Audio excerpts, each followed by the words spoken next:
Welcome to Camp Content. I am legitimately excited about today's guest. Garren is my new favorite person. We've known each other for, I don't know, maybe like an entire week now, but I am super excited about everything that's going to happen next and working with him because Kindred Spirits does not cover it. So let me give you a little bit of background about Garren and we can go from there. So he is the driving force behind Desk Rig's transformative video learning experiences. He is, in the C-suite, CEO, founder, all the good things, but prefers chief video experiences nerd. He's got a passion for pioneering education technology. He's dedicated his career to enhancing the integration of video and learning, making complex concepts accessible and engaging. So what does all that mean?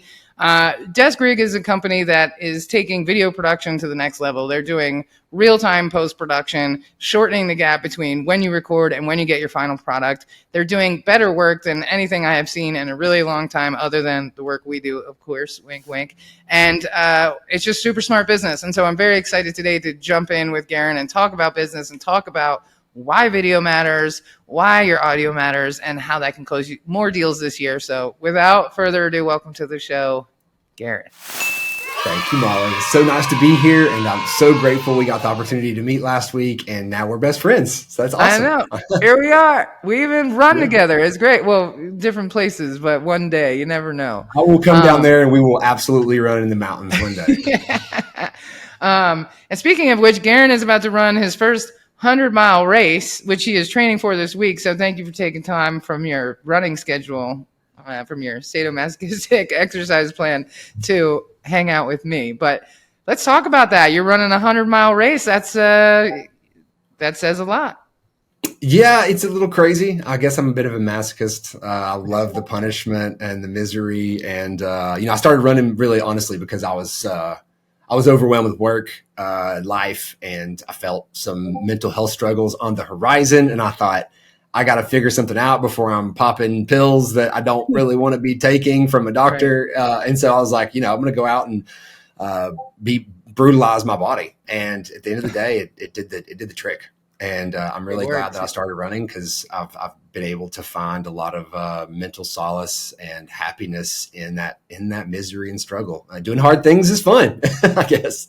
I mean, I could dig it. I could definitely dig it. And I appreciate your honesty on that. It absolutely helps me with my mental health as well. Like the days when I'm just not feeling it, it's probably a day that I didn't run. So I appreciate that. And I like doing hard things too. I really I did a 100-mile bike race one time in a day. And so that's hard.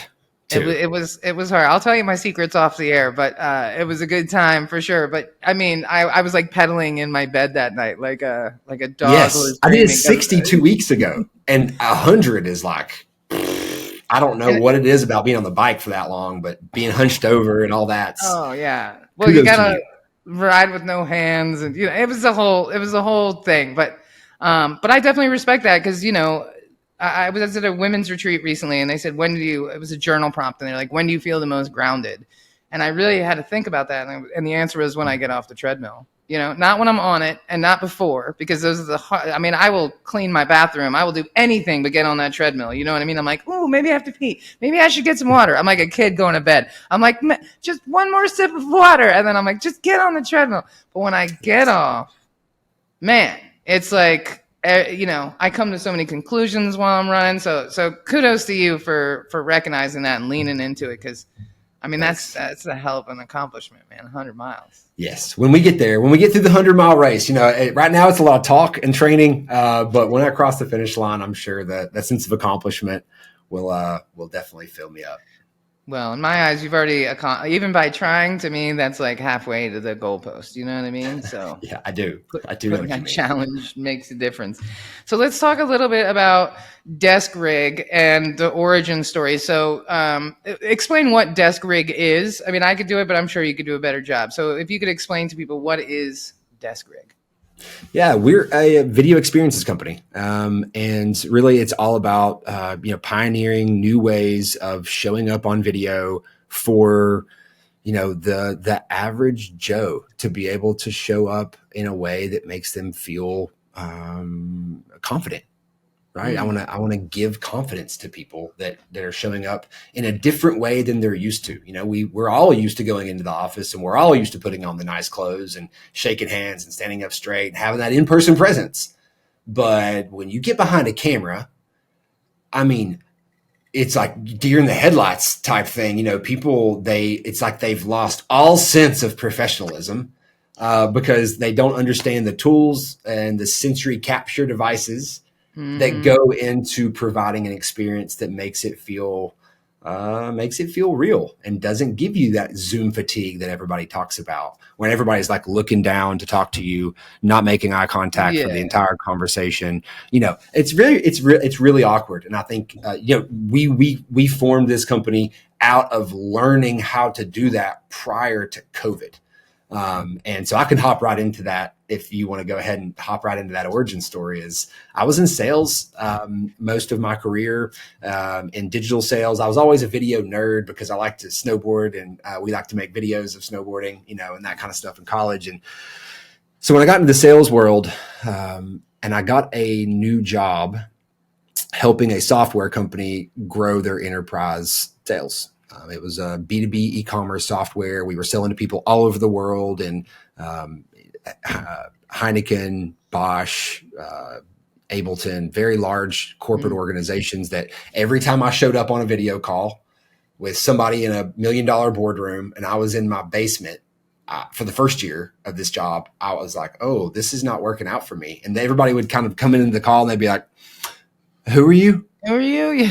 Are you Zoom bombing this call right now? Who are you? Are you supposed to be here? Are you sure you're with a real enterprise software company?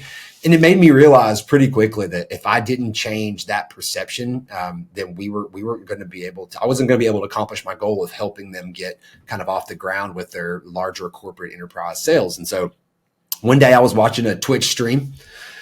And somebody playing video games, some kid playing video games, and he was, you know, overlaid over top of his video game, and he had these things popping up on screen and polls, and when somebody likes or subscribes, like a video plays, and like I was like, wow, I was just impressed with the level of production that was going into this live experience.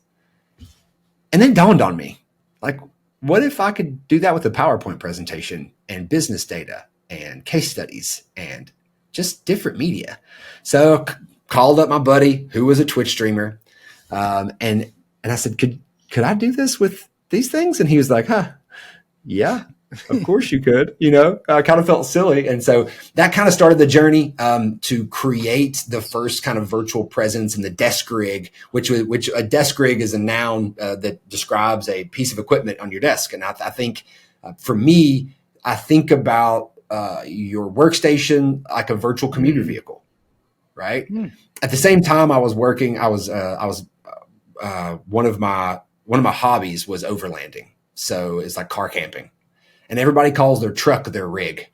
So I was like, oh, this is my desk rig, right? Like this is a piece of equipment that I customize to my specific needs and make look cool to do the job that needs to get done. And it gets me from A to B, just like in real life. And so that's kind of where the name came from. And we evolved the hardware device over time. And that's kind of where things started.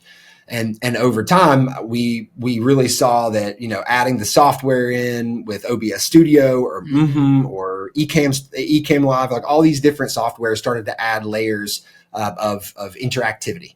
And so I became very successful in that software job just because I shifted the way I was showing up. And I would go into those calls and it would go from, who are you? To, whoa, who are you?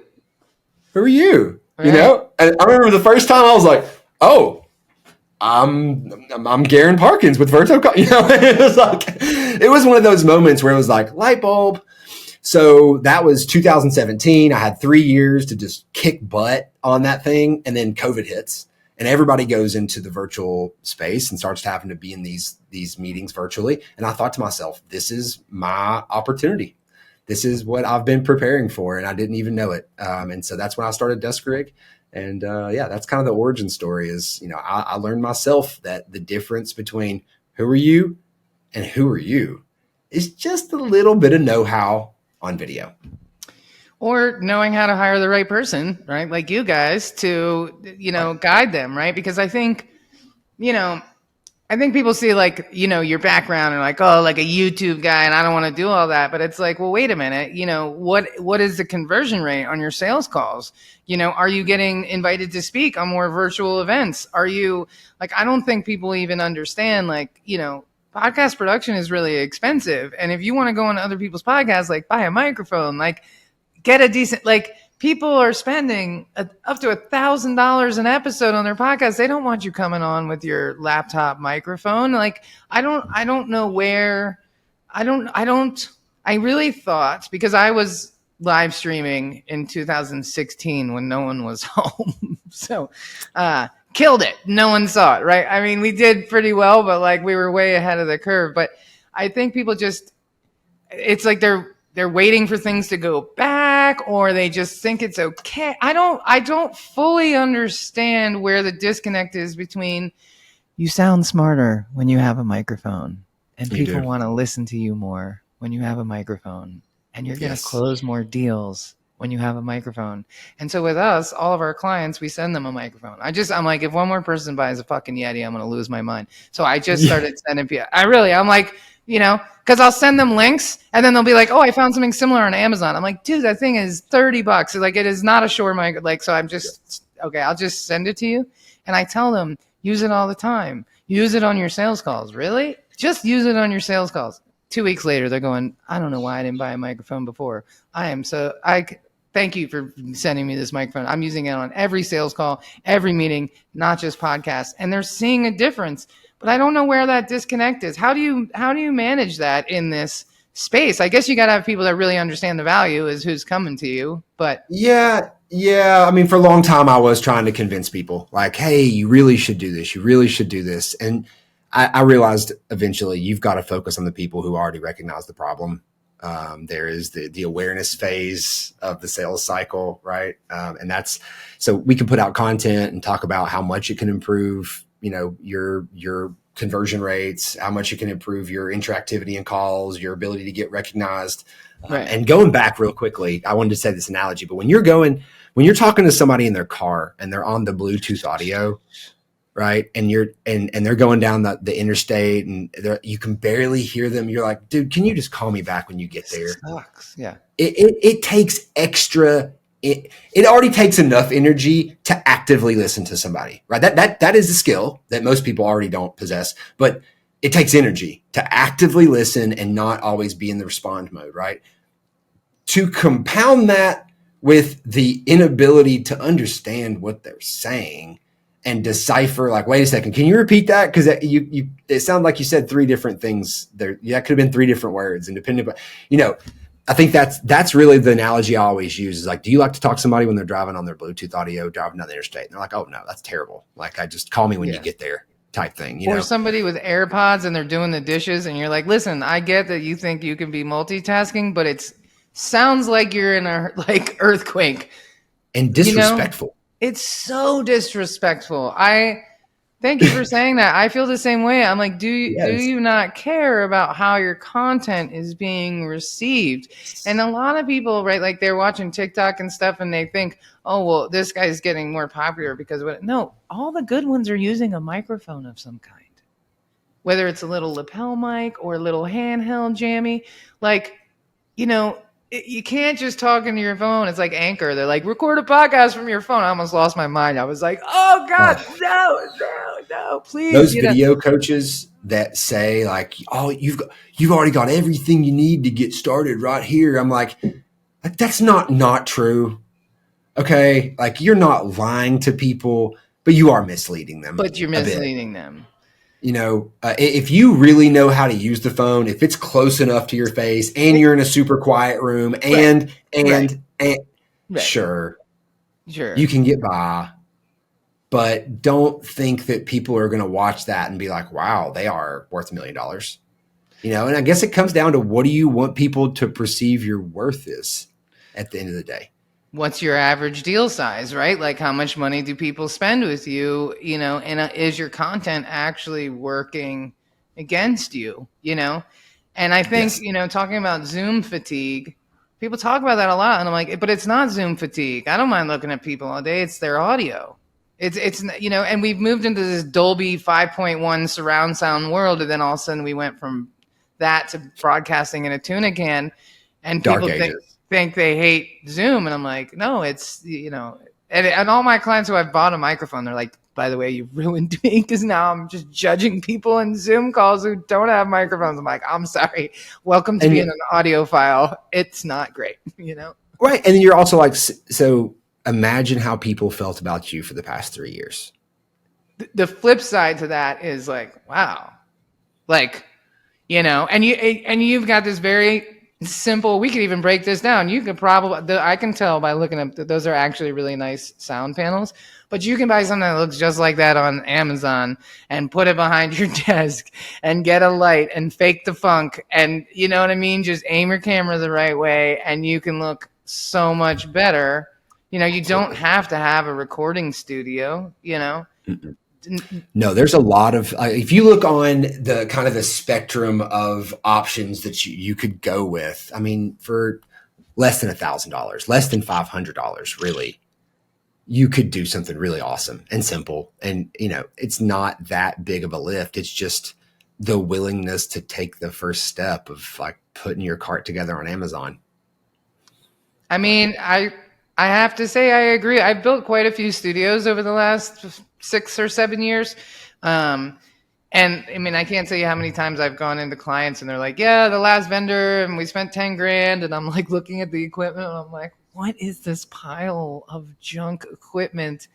And I'm like, okay, how about you spend 900 more and I get everybody microphones and, oh my, so I think maybe that's some of the issue, right? Is accessibility, because maybe people think that it's so expensive to have it look like that, or they need a DSLR camera. Well, are you using a DSLR right now? What are you using? Yeah, it's a Lumix S5. I bought it during COVID. So it's a full frame mirrorless camera. So it's definitely a nice camera, but you don't have to have that. And I do not recommend that for most people, actually. You have to have a capture card. And it's a whole pain in the ass. Yeah. I'm very hip.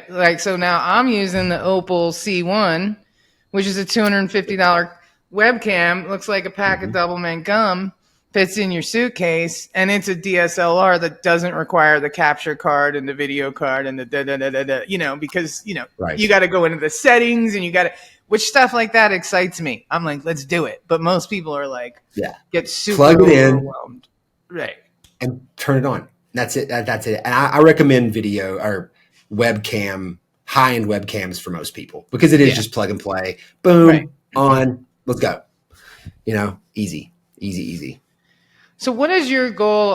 Because I know you're doing a lot of stuff with like podcast production or just production in general, which I love. And, we've got some exciting announcements for people. I'm super pumped to be leveling up our production with Desk Rig, But what is your goal for, I'm really stuck on the sales side of it. I really am. I'm really focused on that because I feel like, yes, let's knock out the podcast and let's do all that. But I just wish people really understood how valuable it is to have this as a sales tool. Like no matter what if you're a coach, especially if you're a coach, if you're doing guided meditations, if you're doing weekly check-ins with your women coaching group, it doesn't matter. If you're a CEO, right? It doesn't matter like who you are. Like you need a better setup. So how do we get people, how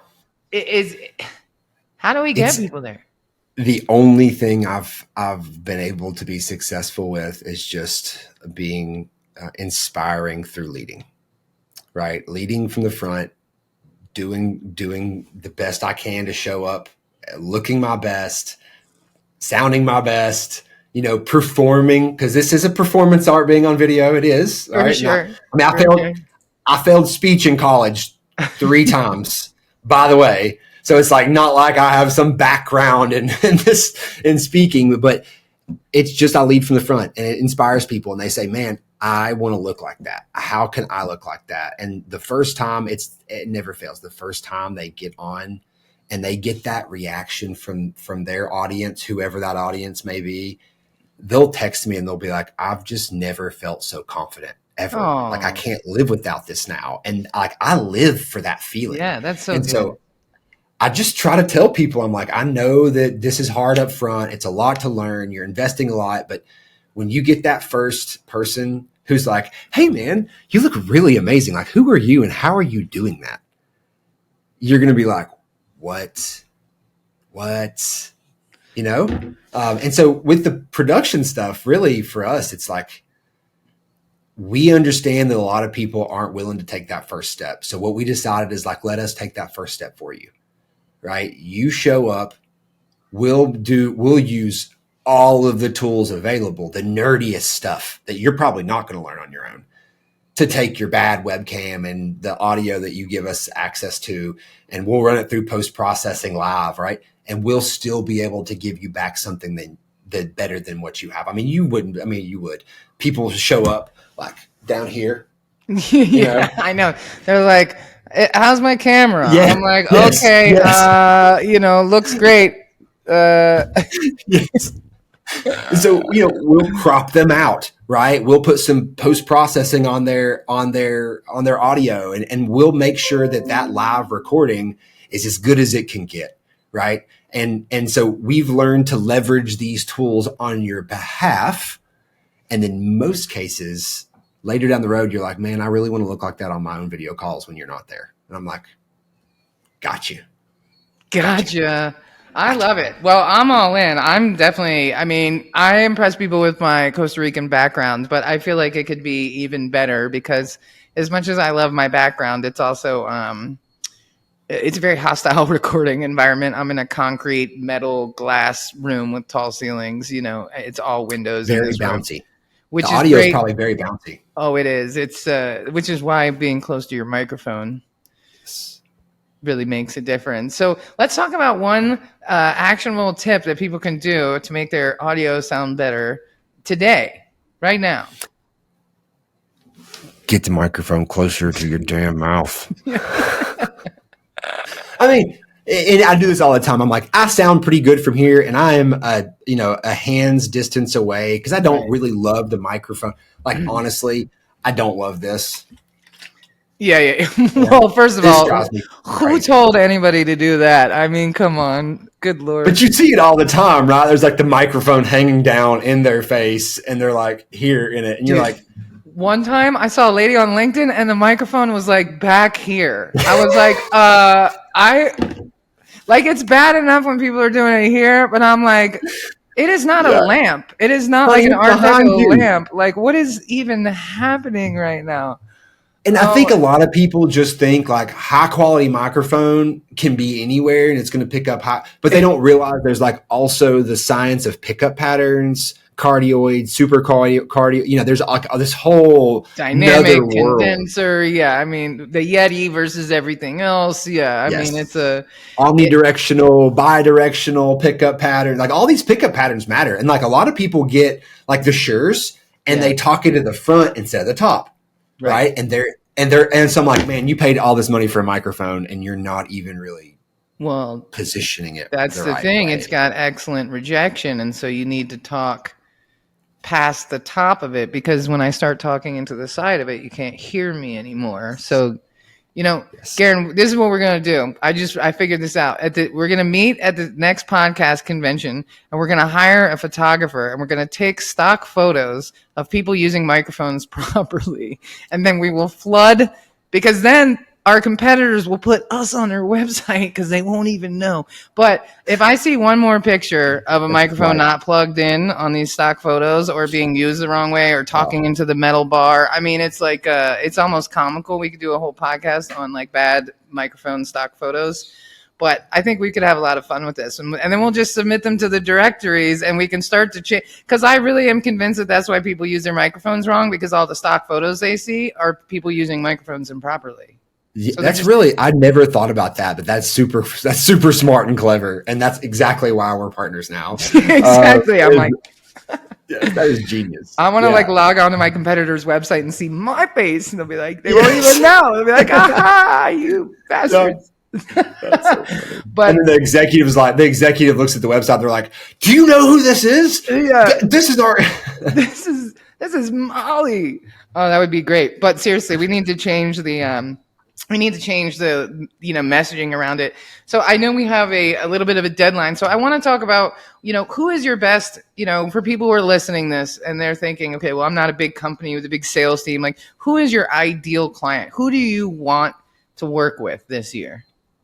Well, right now, we have a big focus on production. I think that's really where we're looking to hone in and really create value for people, because to your point about sales and closing deals and using these tools for sales, at the end of the day, right now, there's such an opportunity for content creators.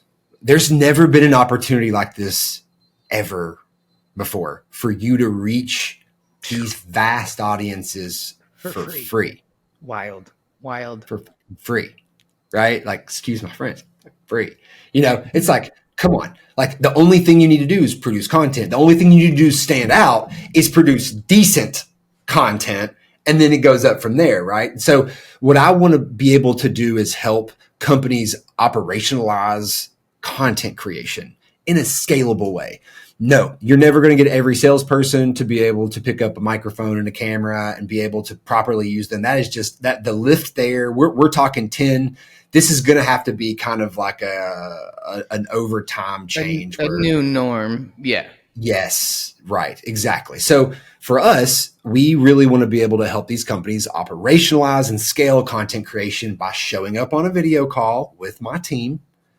Let us do the recording. Let us coach your team. The only thing your salespeople need to show up with is what they already have, which is their knowledge of your product, your value proposition, and customer stories, right? Now, the strategy of what you want them to say is something we don't really do, right? Mm-hmm. But what we can do is make sure that as soon as your salesperson leaves a call with us, we can turn around and give them their social media posts for the week. And then all of a sudden, instead of your marketing department having to do these heavy lifts with video production and you have an army of content creators at your fingertips that are putting out different perspectives, because each person has a different perspective on each different product and different thing they do and how they bring value. And so that's when a company starts to think about the holistic and the cumulative effort of content creation across their entire sales organization, when they have 50 or 100 salespeople who are all putting out 3 to 5 brand new 60-second reels. All it takes is one of them to go viral for your sales numbers to double, triple, 10x even. And I have a story about that. I have a guy that one of my customers who when I started creating content back in 2020, we started in this class together. And I will not tell you the name of the coach because I'm not a fan of this person. But we both been creating content for all these years. And I know that at one point he had considered quitting. And he was like, I'm just not seeing the results that I wanted to. Like, I wanted to get famous, viral famous, right? Well, one day he calls me and he goes, guess what? He was like, one of my videos went viral. Like one, and it was one that he didn't plan on going viral. It was the same type of content, same style of content. He did nothing different, but just one of them caught the air, caught the wind, the sales caught air somehow. And he told me that the business he's driven with one viral video has paid for the past 4 years of content creation efforts. And he said, now I get it. I get it now, and I will never stop investing in this. And so that's what we're looking to do. And so our ideal customers are people who are looking to create content to drive business, right? And those are specifically people like non-technical folks who that's who we provide the most value to, because there's techie folks out there, right, that are millennials and some of these younger generations, like they're more hip to these things and they can kind of learn on YouTube and do their own thing. But for us, we're looking for being able to provide content creation for the masses for scale for these businesses. And so that could be monologue videos, that could be podcast interviews, that could be virtual events, that could be webinars, which are ever more testimonial videos. Testimonial videos. I've had customers have us help them with onboarding videos, HR videos, customer it just goes down the list. Anything that, if you're looking for a sizzle reel, right? We're not your video production company.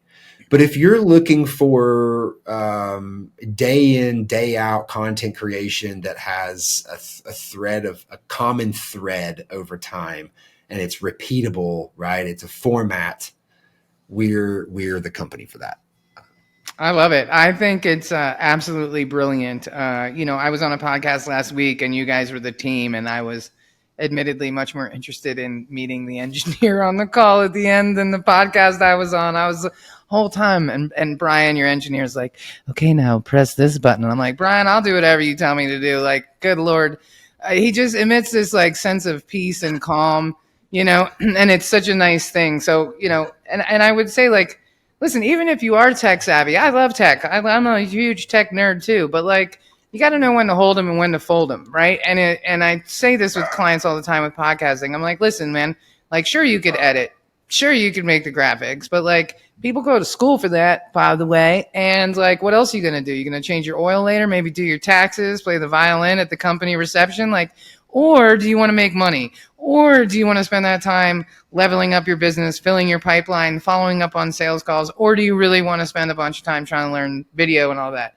I say hire people that are good at it and keep it moving because, what are you doing, man? You can't understand everything. You can't understand email funnels and you can't understand nurturing secret. You can't understand everything. That is not fair.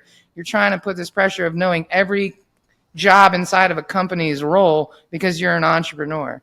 So I would say, if you're interested in content creation and you're making video, like hire Garren and Creag right now because content is queen, as I like to say, because the kings have had enough. Y'all messing everything up. You get thrown out of the court.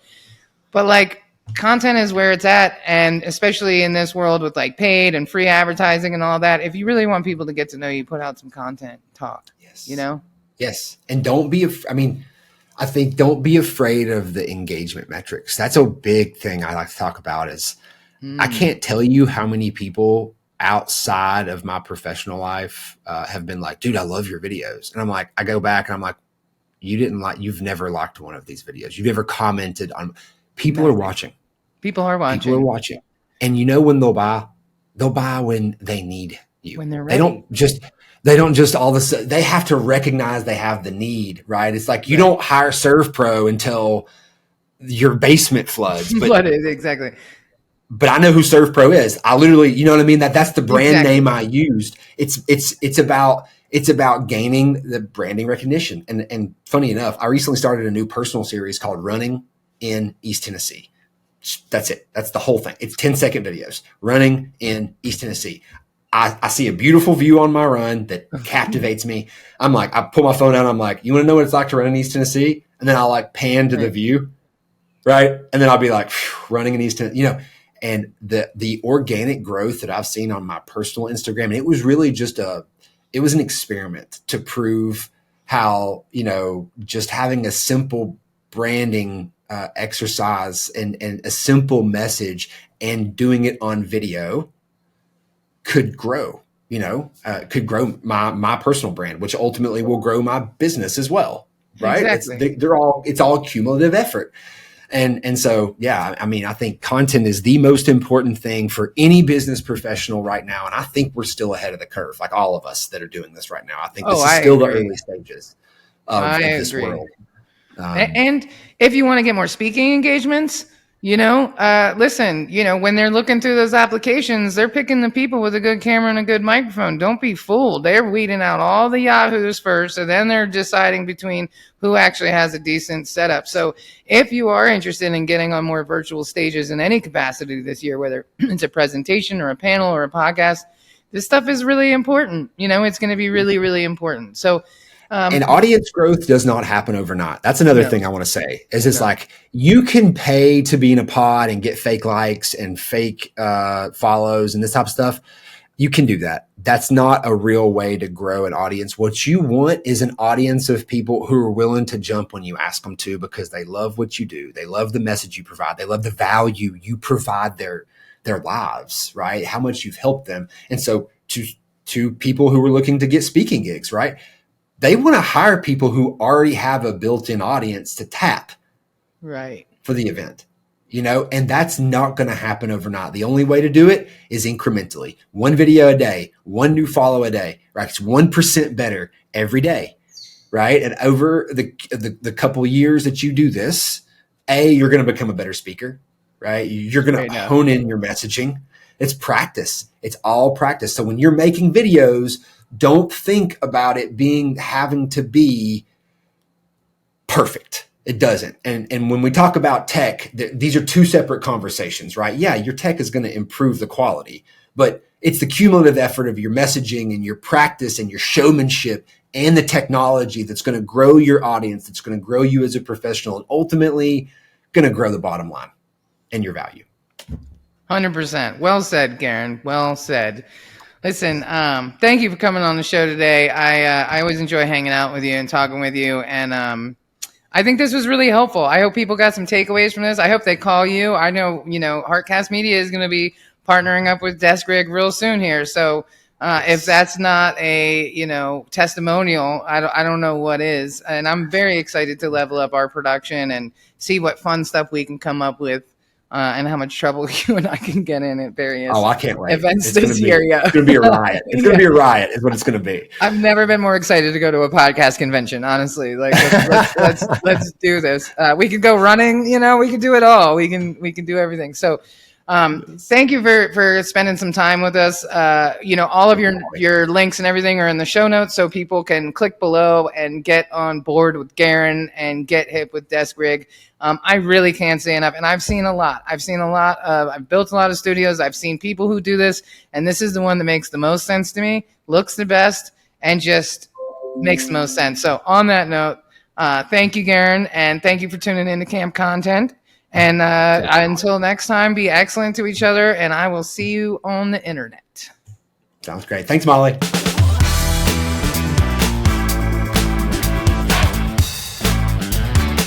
All right. Thank you so much for tuning in to another episode of Camp Content. This is Molly. And this is Matt. And we are Heartcast Media, a.k.a. Camp Content, and we appreciate all of your support. If you found this content valuable, please comment on social media, LinkedIn, wherever you find us, and we will make sure to comment back. And be sure to go on and subscribe and like on your favorite platforms, Spotify, iTunes, YouTube, you name it. Leave us that subscription. Leave us that good review.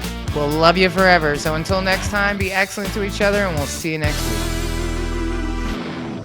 Produced by Heartcast Media.